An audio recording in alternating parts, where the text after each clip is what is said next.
अस्सलामु अलैकुम वरहमतुल्लाहि वबरकातुहू। दोस्तों आज हम कुवैत की दो ब्रेकिंग न्यूज़ आप तमाम दोस्तों के साथ शेयर करने वाले हैं। आपको बता दें कि Kuwait ministry of man power की तरफ से नई फ़ीस का ऐलान किया गया है और ये फ़ीस किन सर्विसों पर लगाई जाएगी, चलिए मैं पूरी अपडेट आप तमाम दोस्तों के साथ शेयर करते हैं।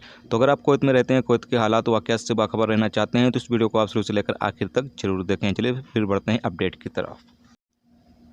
पहली अपडेट ये है कि जैसा कि आप लोगों को पता ही है कि मिनिस्ट्री ऑफ मैन पावर की तरफ से नई सर्विसें 12 जनवरी से लॉन्च की जा रही है। इसी के हवाले से पूरी अपडेट है, आप लोग इस अपडेट के बारे में ज़रूर से जान लें।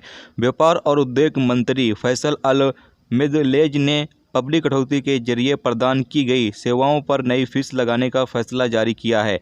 अल कसाब रिपोर्ट के मुताबिक 7 तरह के लेन देन पर 1 दिनार से लेकर 10 दिनार तक फीस लगाई जाएगी। नए फैसले के मुताबिक वर्करों के लिए एक स्टेटमेंट सर्टिफिकेट और रोजगार के प्रमाण पत्र जारी करने के लिए 1 दिनार फीस ली जाएगी, यानी कि प्रत्येक स्टेटमेंट सर्टिफिकेट और रोजगार के प्रमाण पत्र के लिए 1 दिनार फीस जो है वो ली जाएगी।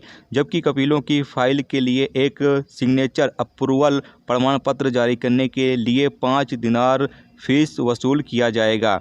फैसले के मुताबिक आगे बताया गया है कि जो खाड़ी यानी कि गल्फ़ देशों के जो नागरिक होंगे उनका वर्क परमिट जारी करने या रिन्यूअल करने के लिए 10 दिनार फीस जो है वो लिया जाएगा। तो यहाँ पर सबसे ज़्यादा फीस जो है जो गल्फ़ देशों के नागरिक कुवैत के अंदर रहते हैं उनका चाहे वर्क परमिट जारी करना हो या रिन्यूअल करना हो, उनसे 10 दिनार जो है वो इजाफी फ़ीस ली जाएगी, यानी कि ज़्यादा फीस जो है वो ली जाएगी। तो ये एक ब्रेकिंग न्यूज़ थी, सोचा आप लोगों के साथ शेयर कर दिया जाए। इसके अलावा अगली ब्रेकिंग न्यूज़ जो है वो भी आप लोगों के साथ शेयर कर दिया जाता है।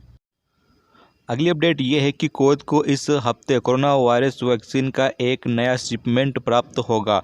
स्वास्थ्य मंत्री शेख डॉक्टर बैसल अल सबा ने बताया। अल कसाब रिपोर्ट के मुताबिक अल सबा ने एक ट्वीट में कहा है कि आने वाले महीनों के दौरान जब तक सभी नागरिकों और निवासियों को कोरोना वायरस के खिलाफ टीकाकरण नहीं किया जाता है तब तक कोरोना वायरस की वैक्सीन जो है वो कुवैत में आती रहेगी।